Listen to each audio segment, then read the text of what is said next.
Allez, bonjour à tous. Ravi de passer ce moment avec vous autour de aromalogie et en particulier de la maladie de Lyme. Allez, je vais partager mon écran. Voilà. Alors, le but ici de cette présentation est donc de parler en particulier de la maladie de Lyme, mais je voulais quand même commencer par rappeler un petit peu le concept d'aromalogie. Vous savez qu'on est sur une gamme de compléments alimentaires, essentiellement, qui sont composés surtout de deux catégories d'ingrédients. C'est d'abord de la coquille d'huître fossilisée. L'idée est de rééquilibrer le terrain acido-basique des patients, et puis des actifs végétaux qui peuvent être des huiles essentielles, mais aussi d'autres types d'extraits secs ou d'algues. Voilà. Et donc, avec ces deux ingrédients, ces deux catégories d'ingrédients, on arrive à soulager de manière efficace les patients. Alors, comment est-ce que ça fonctionne? En fait, aromalogie, finalement, c'est un peu le résultat de tout un ensemble de paramètres. Par rapport aux symptômes qui vont être ressentis, on va pouvoir agir soit avec des huiles essentielles, soit avec des algues, soit parfois, dans certains cas, avec les deux combinés. Et donc ça va soulager les patients de manière efficace et ponctuelle. Et en même temps, avec la coquille d'huître fossilisée, on va avoir une action sur l'équilibre acido-basique et donc éviter les récidives. Et c'est vraiment ça, toute la puissance d'aromalogie. Alors, pour résumer, la gamme aromathérapie d'aromalogie, elle utilise donc des huiles essentielles qui correspondent à un cahier des charges très précis. Il y a en plus cette fameuse coquille d'huître fossilisée qui est particulièrement efficace pour alcaliniser le terrain, ce qui est évidemment fondamental si on veut éviter les récidives. Et puis, tous les dosages qu'on vous propose sont adaptés aux besoins des patients sur les différents profils. Allez, après cette généralité, je vous propose d'entrer tout de suite dans le vif du sujet et de parler de la maladie de Lyme. Alors, vous verrez, la maladie de Lyme, c'est quand même quelque chose qui touche beaucoup de Français et pour lesquels il n'y a pas toujours de solution très efficace. Et les huiles essentielles peuvent être une approche très pertinente. Et donc, l'idée, c'est justement de voir comment on peut conseiller de manière très simple, très pratique, les patients avec des huiles essentielles qui vont soulager les symptômes et surtout éviter le développement de la maladie, puisque ça va quand même être ça qu'on recherche. En gros, il y aura deux approches: éviter que la maladie se développe et traiter les patients qui l'ont malheureusement déjà développée.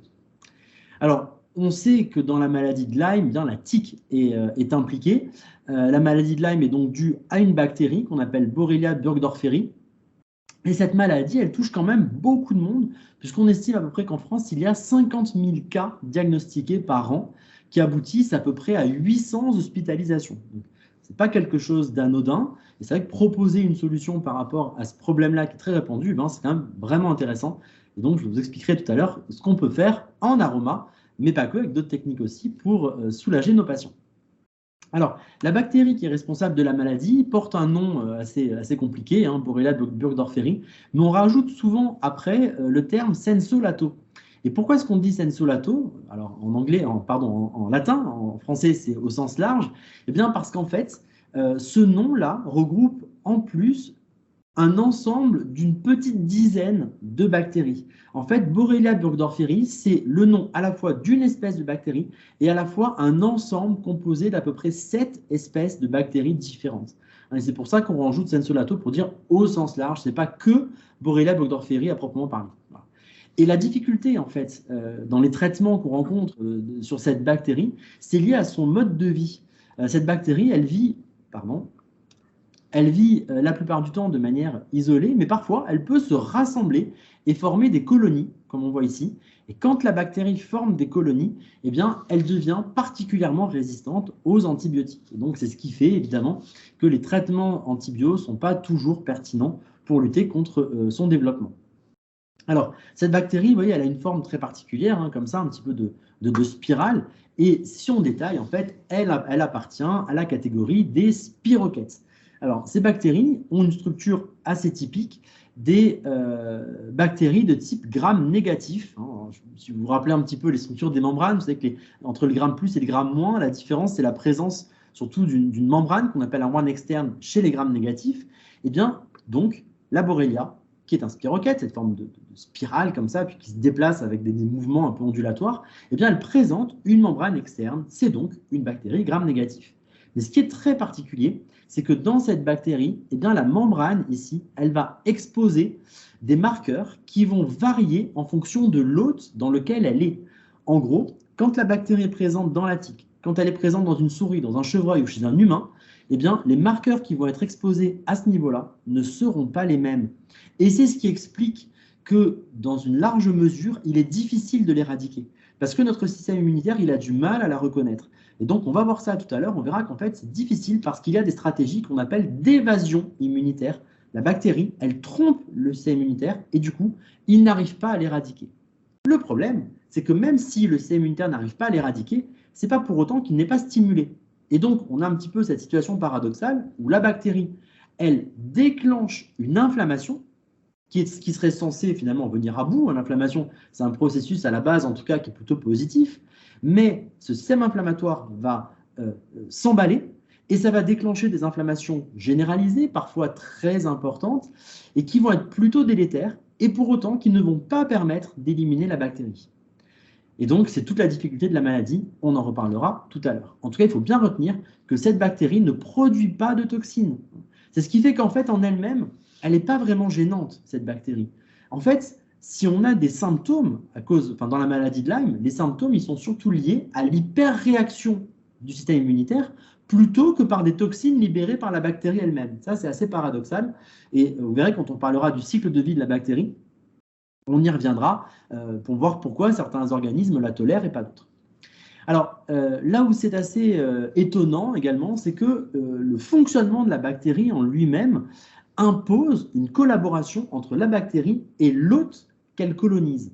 Par exemple, il faut savoir que la bactérie, elle utilise beaucoup de sucre pour fonctionner, mais qu'elle n'est pas capable elle-même de l'utiliser. Il faut qu'il y ait une collaboration avec l'hôte pour qu'elle puisse métaboliser le sucre. De la même façon, elle ne pourra pas synthétiser certains lipides qui entrent dans la composition de ses membranes ou certains cofacteurs qui vont lui permettre de récupérer les éléments dont elle a besoin pour son métabolisme.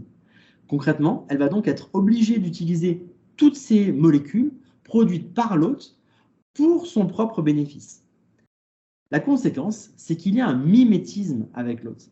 Et donc, l'hôte, il est un peu perturbé parce qu'il se retrouve face à une bactérie, mais qui a des marqueurs qui correspondent à ses propres marqueurs. Et donc là aussi, le système immunitaire, il n'arrive pas à éradiquer la bactérie en partie à cause de cet aspect-là. Alors, un aspect quand même qui me semble important, on peut parfois lire qu'il peut être pertinent de faire un jeûne quand on a certains symptômes liés à la maladie de Lyme, parce que le fait d'empêcher la bactérie d'utiliser le glucide, eh bien, ça peut ralentir son développement. Alors justement, comment est-ce qu'elle survit, cette bactérie? Comment est-ce qu'elle se retrouve finalement dans la tique et ensuite chez l'humain? Eh bien, il y a un cycle de développement qui est quand même assez complexe. Alors, c'est ce que j'ai représenté ici. On a un cycle de développement principal qui met en jeu des hôtes intermédiaires et puis des hôtes définitifs.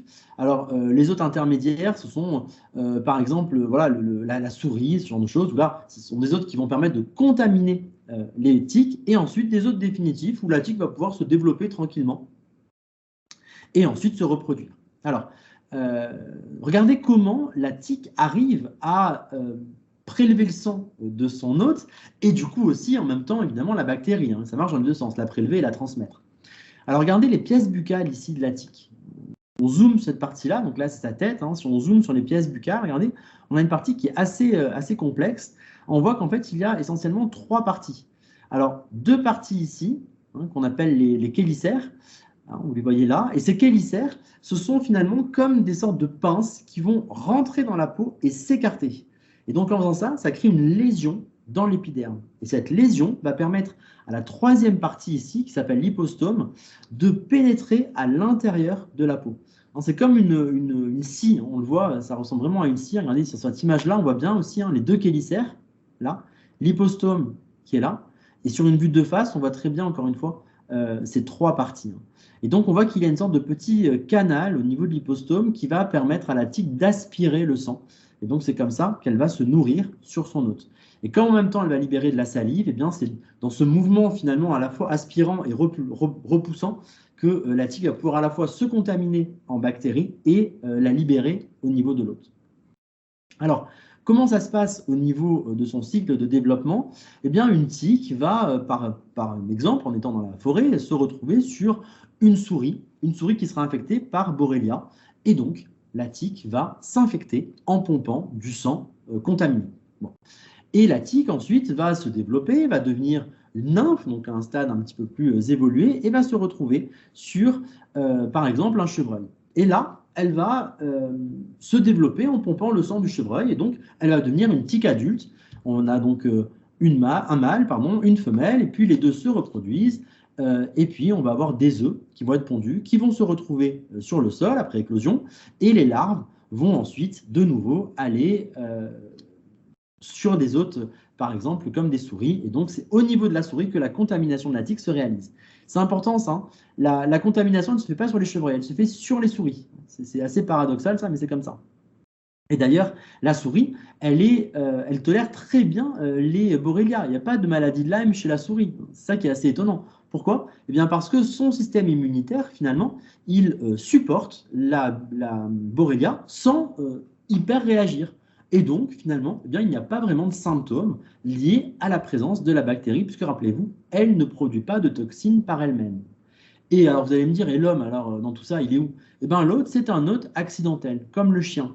C'est la même chose. C'est-à-dire qu'en fait, ce n'est pas vraiment un hôte qui est nécessaire au cycle de développement de la tique, mais c'est un hôte qui va être possible, en général sur une nymphe, hein, sur le stade de nymphe. Ce n'est pas toujours les adultes qui contaminent les humains, c'est plutôt les nymphes. Et ensuite, au fur et à mesure des repas, eh bien, la nymphe peut devenir adulte, évidemment, en se gorgeant de sang. On voit ici le stade de développement des tiques, hein, le stade larvaire, donc le premier stade. Ensuite, c'est le stade de nymphe. Et puis, lorsque la nymphe est suffisamment développée, elle atteint sa maturité sexuelle, elle devient donc un adulte, mâle ou femelle, et la contamination se fait par les femelles, puisque ce sont elles qui mordent. Voilà. Oui, bah c'est l'essentiel. Ok. Et donc, comment la tique va finalement transmettre la bactérie à l'homme? Eh bien, ça va se faire par évidemment la morsure. Rappelez-vous, on a vu hein, l'histoire des deux chélicères qui vont écarter la peau et puis l'hypostome qui va prélever le sang après avoir libéré de la salive. Eh bien, c'est ce qu'on voit ici en fait. On voit les trois parties que j'ai symbolisées de cette façon-là et on voit que de la salive est libérée au niveau de la morsure. Et là, on a deux actions finalement qui sont générées par la tique et qui vont permettre l'infection par la Borrelia. La première, c'est une action mécanique. D'abord, on fait une lésion dans la peau. Bon, ça, c'est évident.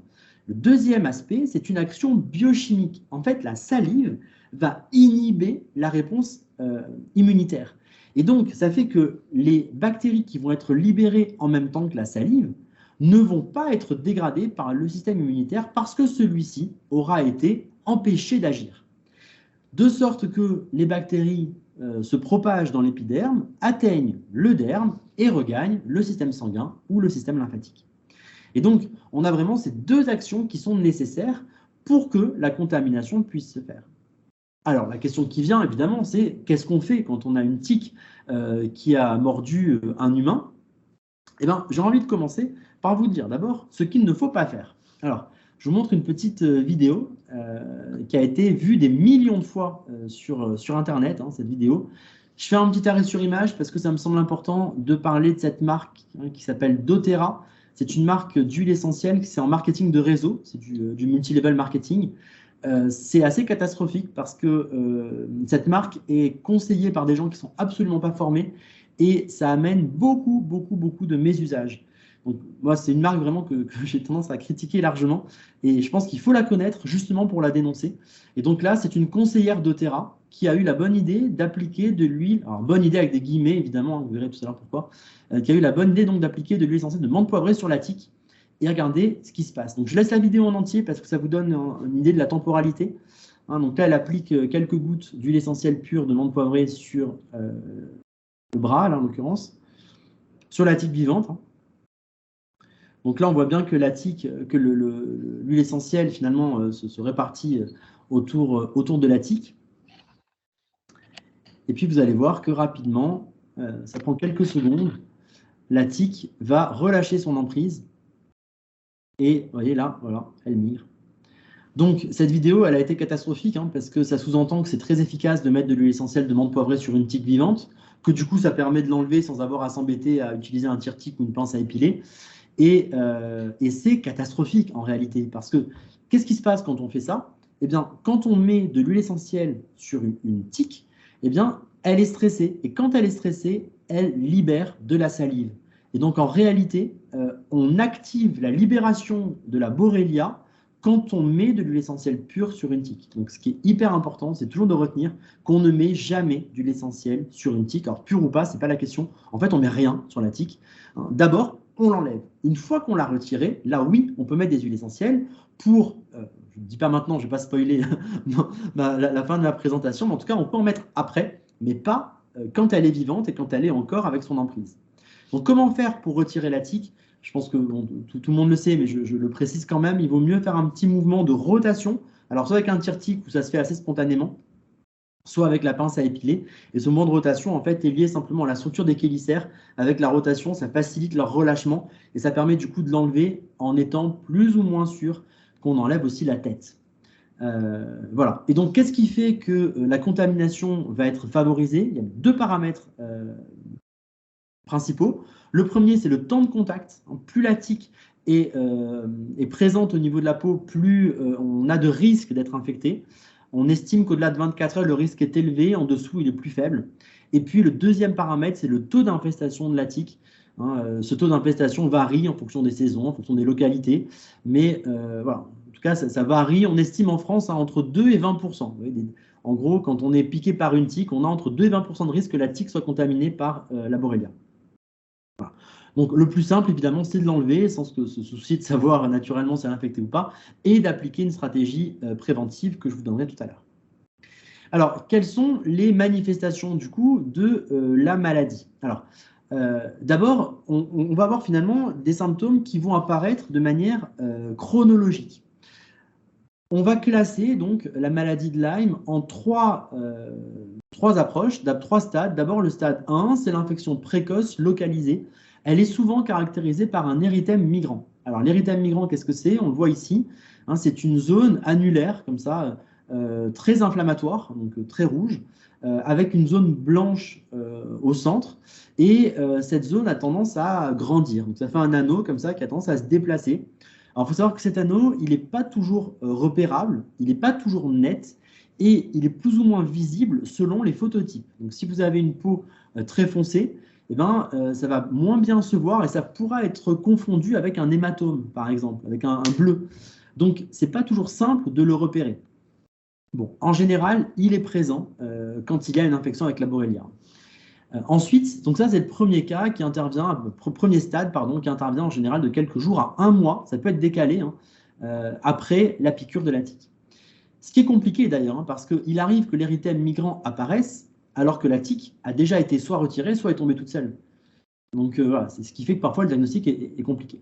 Deuxième stade, c'est l'infection précoce disséminée. Dans ce cas-là, imaginons un lieu de morsure qui soit au niveau de l'aine, eh bien, on va avoir des premiers symptômes qui vont apparaître alors que les Borrelia ont migré dans les systèmes sanguins ou lymphatiques. Et donc, les symptômes vont être ressentis un petit peu éloignés par rapport à la zone de la piqûre, de la morsure.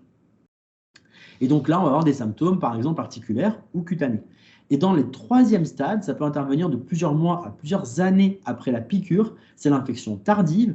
Et là, on va avoir une pénétration de tissu avec parfois des manifestations au niveau du cœur, voire même du cerveau. Et donc là, ça peut quand même toucher, ça peut se manifester de manière assez dramatique. Donc l'idée, évidemment, c'est d'éviter le stade 1, donc d'agir le plus tôt possible. Et quand on est au stade 2, voire au stade 3, eh ben, d'essayer là aussi de calmer les manifestations. Alors, quelles sont-elles ces manifestations? Je vous rappelle ce que je vous disais tout à l'heure. Dans le stade 1, en réalité, ce qui se passe, c'est que notre système immunitaire laisse la bactérie se développer parce qu'il a été inhibé d'une part par la salive, qui a une action inhibitrice sur le système immunitaire, et d'autre part par la stratégie d'évitement de la Borrelia. Ce qui fait que le système immunitaire, à ce moment-là, il n'est pas assez efficace pour la dégrader, la bactérie. Donc, dans le premier stade, la stratégie, ça va être de lutter contre la bactérie et de renforcer l'immunité, et en particulier la phagocytose. Dans les stades 2 et 3, c'est plus du tout la même approche, puisque là, les symptômes sont certes dus à la bactérie, mais sont surtout dus au système immunitaire qui hyper-réagit à la bactérie. Et donc là, on va avoir surtout une inflammation qui va être très développée. Donc, stade 1, le but est de renforcer le système immunitaire. Stade 2 et 3, le but, ça va être de calmer l'immunité et d'avoir une action antibactérienne dans les 3 stades. Ça ne change pas. Voilà. Et donc, par rapport à ça, on va essayer de trouver quelles sont les huiles essentielles qui sont les plus efficaces. Et ça tombe bien parce qu'il y a des études qui ont été faites. Donc, ce n'est pas simplement une connaissance empirique. Et je vous propose cette image parce qu'elle est assez parlante. Un tableau était peut-être plus rigoureux scientifiquement. Si vous le voulez, je pourrais vous le communiquer d'ailleurs. Mais cette image-là, visuellement, elle permet tout de suite de voir quelles sont les huiles essentielles qui sont les plus efficaces. Alors, ce qu'on voit ici, c'est... alors, pardon, je vais vous dire tout de suite à quoi correspondent les points verts. C'est assez intuitif. Les points verts correspondent à des colonies de Borrelia. Voilà. Donc, quand on a des points verts fluorescents, c'est qu'il y a des colonies. Quand on n'a pas, c'est qu'il n'y a pas de colonies. Et donc, on va mettre en culture des bactéries en contact avec différents supports. Et on va mettre, par exemple, ici, avec de la doxycycline, on peut mettre aussi de l'amoxicilline, enfin bref, différents types d'antibiotiques, et voir que, en effet, on constate, regardez là, on voit très bien, qu'il n'y a absolument aucune bactérie qui se développe. A priori, ça veut dire que ces antibiotiques ont plutôt tendance à marcher. Mais on voit qu'on obtient le même résultat avec de l'origan. Alors, chez les Anglais, quand ils disent origan, c'est origan compact. On a la même chose avec de la cannelle écorce. Et regardez, ce qui est intéressant, c'est qu'ils ont aussi testé les molécules isolées. Et on voit qu'avec le carvacrol, qui est la molécule majoritaire de l'origan, eh bien, on a aussi une très bonne efficacité avec aucune colonie qui se développe. Donc, ce que ça montre, c'est que toutes les huiles essentielles n'ont pas la même efficacité. C'est assez frappant ici. Mais on voit quand même que certaines sont très efficaces. Et ce qu'il y a quand même de particulièrement remarquable, c'est que chez Aromalogie, on a un produit qui concentre justement toutes les huiles essentielles les plus efficaces contre les Borrelia. C'est le produit eubiotique ATB. Alors, j'en profite pour vous présenter un petit peu le produit, comme ça vous voyez exactement pourquoi il marche finalement, ce produit dans la maladie de Lyme.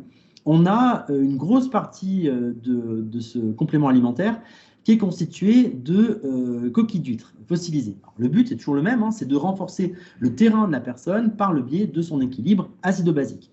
On a ensuite de l'origan vert en extrait et de la laitue de mer, donc là c'est la partie phyto. Et puis, on a des huiles essentielles qui représentent 14% des ingrédients du complément alimentaire. Et dans ces 14%, regardez quelles sont les huiles essentielles qu'on retrouve. On retrouve, alors je ne vais pas toutes les faire, le but là c'est vraiment d'insister sur les principales. On a de la sarriette, de l'origan compact, et quelle est la molécule majoritaire chez ces deux huiles essentielles? C'est le carvacrol. Donc on voit bien que dans la sarriette et dans l'origan, on a deux huiles essentielles qui contiennent une majorité d'une des molécules les plus efficaces pour lutter contre la Borrelia. Et en plus, ces deux huiles essentielles-là vont être boostées par l'huile essentielle de cannelle écorce. Donc on voit que là, on a un trio d'huiles essentielles qui est évidemment renforcé par toutes les autres, mais je ne vais pas toutes les détailler. Le but, là, c'est vraiment de montrer celles qui sont les plus efficaces sur Lyme. Et donc là, on voit qu'on a un trio qui a une efficacité qui est prouvée par des études. Alors, c'est très bien tout ça, mais alors concrètement, qu'est-ce qu'on peut conseiller à nos patients? Vous avez compris ce que je disais tout à l'heure, c'est que le conseil qu'on va proposer va être différent en fonction du stade. Premier stade, donc le stade de l'érythème migrant, voire même avant l'érythème migrant. Le but ici est d'avoir une action quasi préventive. C'est-à-dire qu'en gros, vous êtes mordu par une tique, premier réflexe, c'est l'enlever. Ça, c'est une action mécanique, on l'enlève.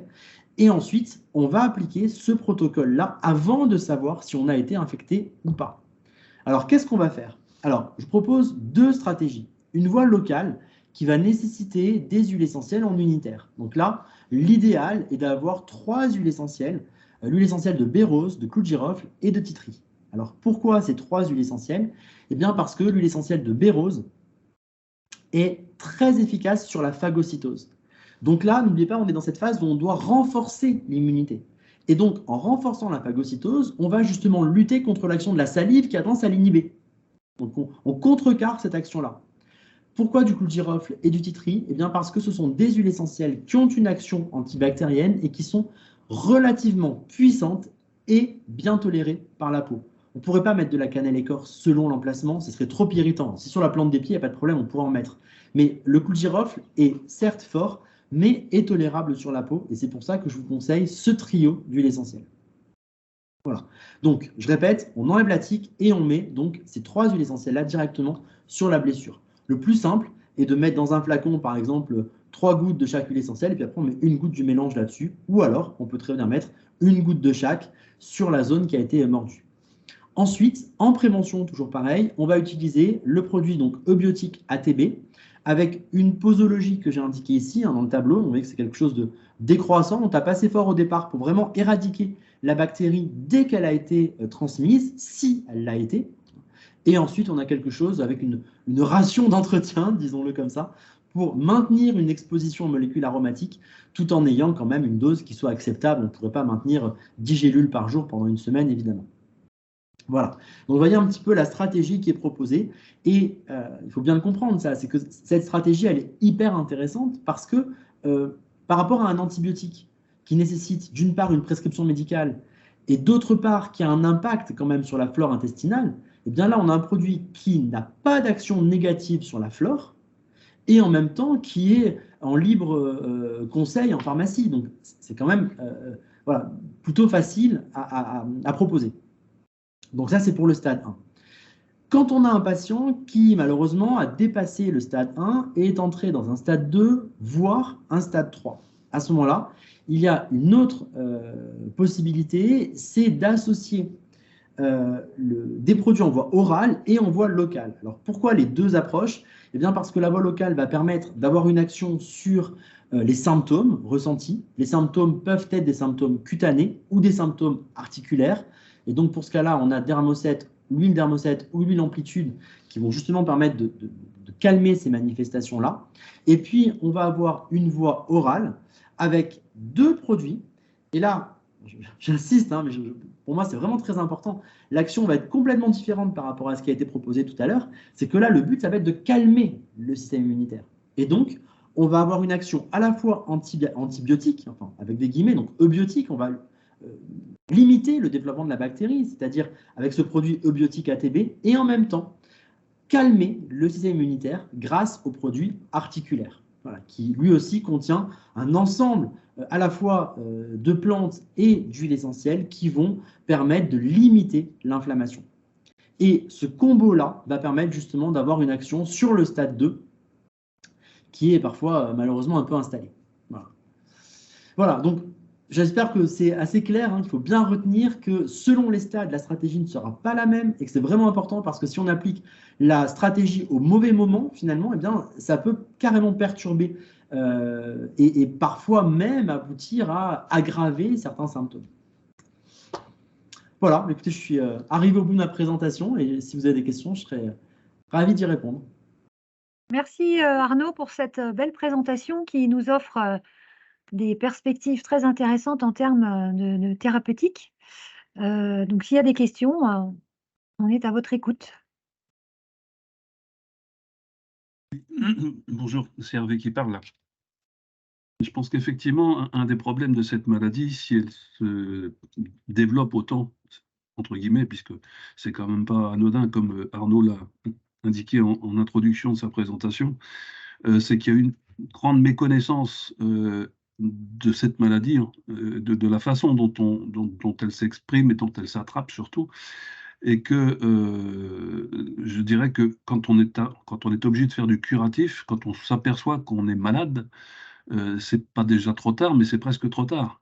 Et que donc, il faudrait que plus de gens puissent avoir conscience et comprendre ce mécanisme d'infection pour justement faire du traitement systématique à chaque fois qu'ils constatent qu'effectivement ils ont une piqûre, que ce soit sur eux d'abord, mais éventuellement sur leur chien, par exemple, parce qu'effectivement, attendre d'avoir éventuellement une prescription médicamenteuse de type antibiotique, ça veut dire que pendant au minimum 24 heures, on n'aura pas de traitement. Et quand je dis c'est le minimum, c'est vraiment le minimum, parce qu'aujourd'hui, si on va se promener en forêt le samedi, qu'on appelle son médecin, je ne pense pas qu'on puisse avoir un traitement dans la journée. Donc, il faudrait systématiquement que les gens qui sont les plus exposés, notamment ceux qui se baladent pas mal dans la nature, soient conscients de ce problème et puissent avoir dans leur pharmacie, dans leur trousse de voyage, ces quelques produits qui permettraient, à mon avis, d'éliminer quasiment tout risque de développement de l'infection suite à une piqûre à une piqûre ou morsure, tout dépend comment on appelle les choses, de tiques. Voilà, donc pour moi, je pense que la façon dont Arnaud nous a présenté les choses permet de très bien comprendre qu'effectivement, c'est une maladie qui potentiellement peut être très dangereuse, mais qu'il suffit de très peu de choses pour la prévenir. Absolument. Et j'en profite pour insister sur les 3 huiles essentielles que j'ai conseillées aussi en unitaire, hein, qui peuvent être des huiles essentielles qu'on peut prévoir finalement d'avoir chez soi au cas où. Et comme tu dis, Hervé, quand on est, voilà, quand on aime bien aller se balader en forêt, ça peut être intéressant bah, d'anticiper un petit peu et d'avoir ces 3 huiles essentielles. Alors, il y en a une qui est assez peu connue, hein, qui est l'essentiel de bérose, mais qui est irremplaçable par son action sur la phagocytose, justement. Elle est vraiment connue pour ça. Et malheureusement, on n'a pas d'équivalent plus facilement distribué. Voilà. Je vois qu'il y a une question. Alors, je suis désolé, les noms, je ne sais pas si c'est des prénoms, c'est des noms de famille, j'imagine. Madame Cargouet, sans doute. Alors, sur Dermocet et Ampli, combien de fois par jour en traitement? Alors, c'est vraiment par rapport aux symptômes qui sont ressentis. Moi, je dirais que partir sur 3 applications par jour, matin, midi et soir, par exemple, c'est quelque chose qui serait facile à mettre en place et pertinent. Une autre question relative éventuellement à l'association de différentes approches thérapeutiques. C'est surtout vrai pour des stades 2 ou 3, puisqu'effectivement, dans ces cas-là, bien souvent, les malades sont suivis et sont sous traitement antibiotique. Alors, alternatif ou régulier, enfin, tout est possible. Quelle stratégie adopter face à quelqu'un qui est déjà éventuellement sous traitement antibiotique et pour lequel les traitements ne sont pas vraiment efficaces, puisque ça devient chronique quelque part? Oui, alors si on reprend cette stratégie-là, elle est surtout pertinente justement quand c'est la seule approche. On fait une approche uniquement en aroma. Voilà. Quand il y a un traitement antibiotique, les posologies qui sont proposées ne sont pas compatibles avec les antibiotiques. Ça fait une surcharge en fait au niveau des molécules à retraiter par le foie. Et donc, il vaut mieux à ce moment-là appliquer la stratégie suivante. On garde la voie locale, parce que là, du coup, le passage sanguin est tout à fait acceptable. Donc, ça permet de soulager les symptômes qui sont ressentis. Donc, on garde la voie locale. Et la voie orale, on ne l'applique que dans le cas de traitement intermittent. Comme tu dis, Hervé, quand on fait des fenêtres, là, on peut avoir à ce moment-là cette stratégie-là en voie orale. Mais elle est compatible avec éventuellement une stratégie alternative, c'est-à-dire que éventuellement une semaine sur deux, on passe par la voie huile essentielle et une semaine sur deux par la voie classique Oui, antibiotique. absolument, oui. Mais il ne faut pas mélanger les deux. Non. Tu parlais, Hervé, aussi tout à l'heure des chiens. Tu disais que c'était aussi quand même la tique. Elle touche aussi des animaux de compagnie. Et la maladie de Lyme, elle peut se manifester chez la tique, hein, alors que je vous l'ai dit, chez la souris, c'est pas le cas. Chez le chien. Oui, J'ai dit chez la tique. merci. Chez le chien, elle peut se manifester, alors que c'est pas le cas chez la souris, hein. Je ne sais plus si je vous l'ai dit ça, mais la souris, elle vit très bien avec la bactérie sans jamais développer une maladie, tout simplement parce que son système immunitaire la tolère, et donc il n'y a pas de problème. Le chien, il est comme nous, hein, il réagit à la bactérie. Et donc, la stratégie en particulier de stade 1 que j'ai proposée ici, elle est tout à fait acceptable pour un chien, hein. On peut tout à fait avoir ce type d'huile essentielle qu'on applique sur la zone de la morsure après avoir retiré la tique. Et on peut tout à fait envisager également de décapsuler les capsules et puis voilà, de mélanger les produits dans de la pâtée ou voilà, ce qui plaît au chien pour pouvoir lui donner les compléments alimentaires. Chez le chat, c'est un peu plus compliqué parce qu'il est très, très, très sensible aux molécules aromatiques. Et comme il ne les retraite pas, en fait, elles ont tendance à s'accumuler. Donc, je dirais qu'il y a 2 approches. Si c'est une tique, une fois, on peut mettre une goutte d'huile essentielle, mais pas 3, hein. Là, c'est une goutte. Il faut faire le mélange avant et on met une goutte du mélange directement sur la tique. S'il y en a plusieurs, dans le doute, il vaut mieux s'abstenir parce que ça peut vraiment être ça peut le désorienter, quoi. Au niveau nerveux, ça joue et c'est pas beau à voir après. Et donc la première chose à faire, ça reste effectivement d'enlever la tique. Voilà, systématiquement, exactement. Je crois qu'il y a une question. Alors, à partir de quel âge peut-on proposer cette thérapeutique? Alors, la voix locale, ça, on peut le faire dès 6 ans, ça pose pas de problème. La voix orale sur cette posologie-là, elle est réservée à l'adulte, hors femme enceinte et allaitante. Euh, on pourrait proposer une autre posologie, en fait, pour des enfants. C'est quelque chose on pourra vous communiquer si vous voulez un petit protocole aussi. Je ne vais pas vous répondre là comme ça maintenant, mais proposer un petit protocole pour les enfants, ça peut être tout à fait faisable. Ça pourrait être un élément intéressant, ça. Je pense que je me tourne aussi vers Catherine ou Cathy, mais peut-être de proposer un petit protocole qu'on puisse distribuer aux personnes qui ont suivi la formation pour avoir justement voilà, une petite stratégie en fonction de l'âge. Oui, tout à fait. On peut mettre ça en place. Oui, oui.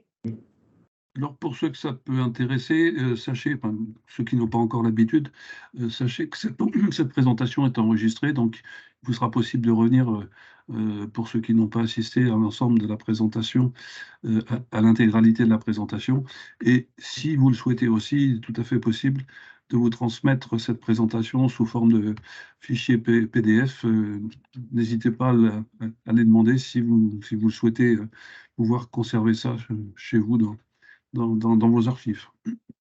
Alors, on a une petite coupure Internet ici de notre côté, juste à la fin de la présentation d'Arnaud, au début des questions. Donc, je ne suis pas sûre que les questions aient été, la partie questions a été enregistrée. Je ne sais pas. Il va falloir qu'on regarde au niveau de l'enregistrement qui a été fait. J'en suis désolée. Là, c'est les soucis techniques indépendants de notre volonté. Donc, du coup, je suis à peine de retour.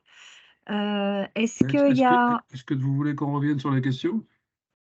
Oui, on peut peut-être rapidement revenir sur la réponse aux questions qui ont été posées depuis. Alors, oui, C'est je vois. possible? Alors, donc la première question était de savoir si dermocète et amplitude, enfin, pardon. Très bien, mais il ne nous reste plus qu'à vous remercier de votre présence. Merci Arnaud pour cette belle présentation.